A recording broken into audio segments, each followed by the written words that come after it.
Em 2012, durante uma maratona na Espanha, Fernandes Anaya surpreendeu o público. Ele era o segundo colocado da prova quando viu o queniano Abel Mutai, que liderava com folga, diminuir o ritmo a poucos metros da vitória por achar que já havia cruzado a linha de chegada.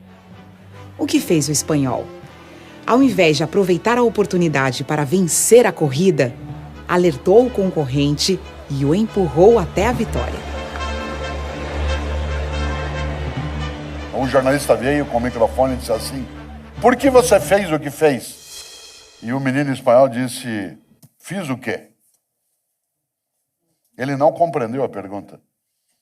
Ele tem valores de conduta em que essa pergunta não faz sentido.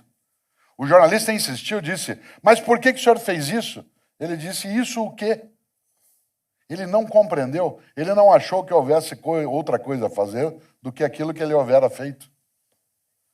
O jornalista insistiu: "O senhor deixou ele ganhar?" Ele disse: "Eu não deixei ele ganhar, ele ia ganhar."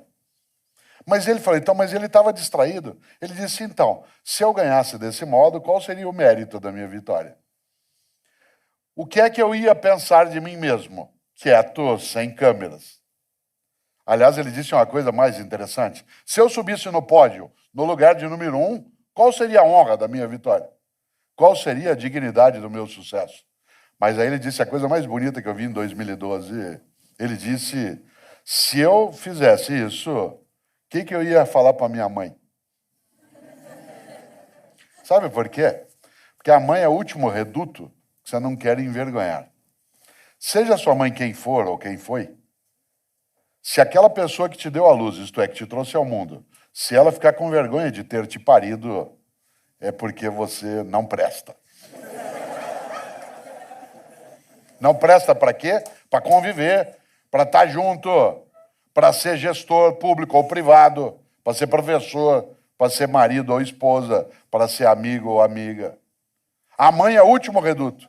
Pode parecer romântico, mas a vergonha, ela tem uma fonte matricial, que é o mais fundo do teu eu, que é aquilo que te gerou.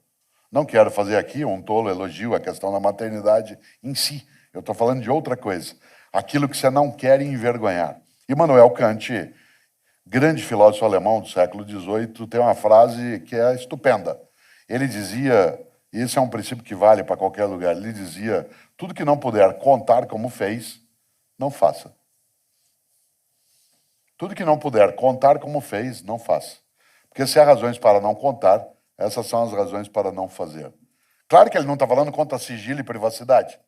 Ele está dizendo: tudo que não puder contar como fez. Porque se alguém ficar sabendo, você vai ficar com vergonha de ter feito, então nem faça. Nesta hora, eu citei várias vezes algumas religiões. Me lembro, talvez, daquela que para mim é a mais forte expressão ética que já vi, que aparece numa das cartas do apóstolo Paulo dos cristãos.